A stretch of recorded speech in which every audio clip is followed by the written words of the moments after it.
जय गुरुदेव। जय गुरुदेव संत बाबा उमाकांत जी ने समझाया, आत्मज्ञान कौन करा सकता है। भौतिक गुरु और आध्यात्मिक गुरु में अंतर और उनकी ज़रूरत। इस समय के महापुरुष पूरे समर्थ संत सतगुरु दुख हरता उज्जैन वाले बाबा उमाकांत जी महाराज ने सत्संग संदेश में बताया कि जैसे यह भौतिक विद्या पढ़ाने वाले मास्टर होते हैं, ऐसे कोई मास्टर होगा जिसको स्पिरिचुअल मास्टर, मुर्शिद कामिद, सच्चा गुरु, समर्थ गुरु कहा गया। वह आत्मज्ञान करा सकता है। तब सब ज्ञान, सारी चीज़ों का ज्ञान हो जाता है। आत्मज्ञान के बदौलत ही यह जीवात्मा नरक और 84 लाख योनियों में जाने से, जन्मने मरने की पीड़ा से बच जाती है। समर्थ गुरु इस धरती पर हमेशा रहे हैं। गुरु तो कई तरह के होते हैं। माता पिता भी गुरु हैं, जो सिखा दे उठना बैठना, खेती दुकान चलाना, रास्ता बता दे, जूता सिलना, कपड़ा प्रेस करना, सिलाई करना, बिजली का काम बता दे आदि, उसको गुरु कहते हैं।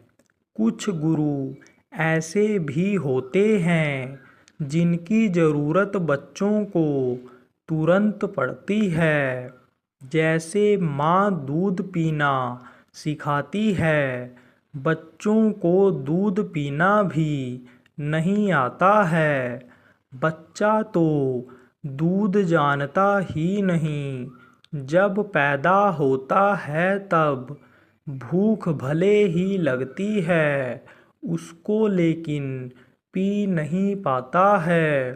तो माँ सिखाती है, टट्टी पेशाब करना सिखाती है, पिता भाई सिखाते हैं। बहुत सी बातों को समाज के लोग बताते हैं।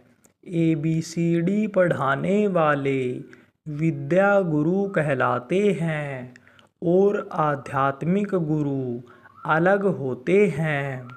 आध्यात्मिक गुरु ही अंतर और बाहर दोनों बंधन से मुक्त करवाते हैं।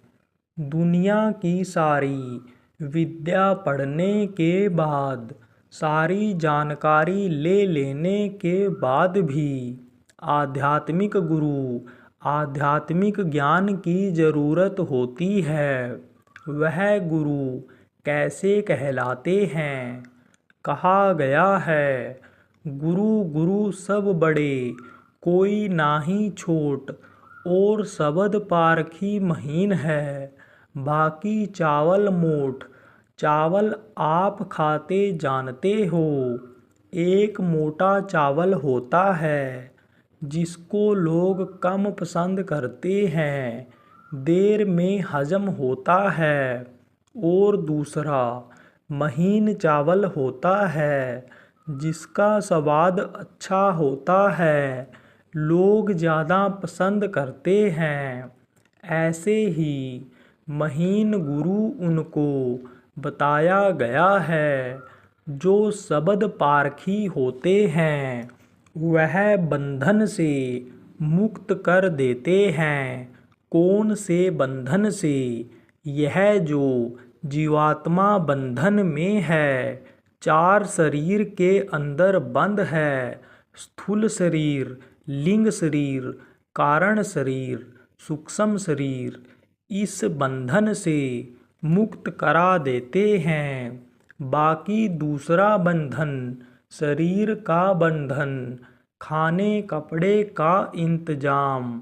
शरीर अगर न मिला होता, मुंह पेट न होता तो आदमी को कुछ फिक्र नहीं होती। यह शरीर हो गया तो इसका इंतजाम सब करना है।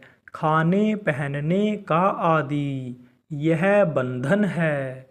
औरत आ गई, अब उसकी भी देख रेख करना, उसकी भी इच्छाओं की पूर्ति करना। लड़का हो गया, तीसरा बंधन आ गया।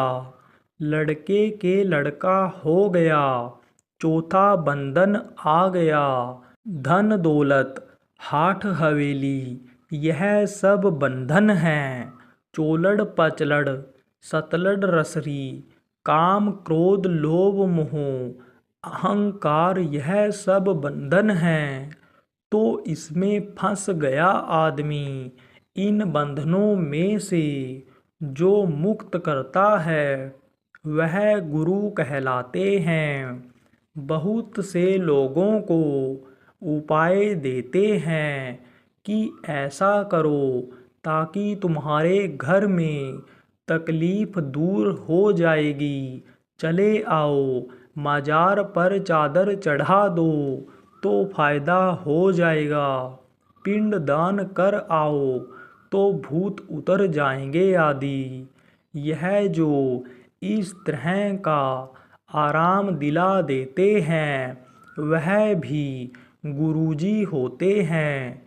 लेकिन वह इस तरह के होते हैं जैसे कोई भूखा है, बरकत नहीं हो रही है, धंधा मेहनत बहुत कर रहा है, उसको कोई छोटा मोटा उपाय बता दिया कि मेहनत ईमानदारी से काम करोगे तो बरकत होगी। तो अब पैसा आने लग गया, कपड़ा भी अच्छा हो गया, अब बरकत उसको होने लग गई। मेहनत ईमानदारी की कमाई नहीं करता है तो बरकत ख़त्म हो जाती है। तो उस तरह का बंधन है। जेल में कोई भूखा हो उसे रोटी खिला दो, कपड़ा न हो तो कपड़ा दे दो, ठंडी है तो कंबल दे दो, तब कहेगा आपने मेरे ऊपर उपकार किया। और एक आदमी गया और जेल से ही निकलवा दिया। तब निकलने वाला कहता है आपने तो हमको मुक्त करा दिया, आपने मेरे ऊपर बहुत बड़ा उपकार किया। तो जो इस धरती पर वक़्त के संत होते हैं वह दोनों काम करते हैं। वह बंधन को काट करके मुक्त करा दिया करते हैं। कौन सा बंधन? यह जो दुनिया का जगत का बंधन है, यह मोटा बंधन कहा गया। इसको भी कटवाते हैं। सूक्ष्म शरीर, लिंग शरीर, कारण शरीर का बंधन होता है, वह झीना बारीक बंधन होता है, उससे भी मुक्त करा देते हैं। तो यह कैसे होता है? कहा गया है मोटे बंधन जगत के गुरु भक्ति से काट, झीने बंधन चित्त के कटे नाम प्रताप। मोटे जब जाए नहीं झीने कैसे जाए, याते सबको चाहिए चित्त गुरु भक्ति कमाए। जब गुरु भक्ति करोगे तब ये दोनों बंधन कटेंगे। गुरु भक्ति किसको कहते हैं? गुरु के आदेश के पालन को गुरु भक्ति कहते हैं। जय गुरुदेव।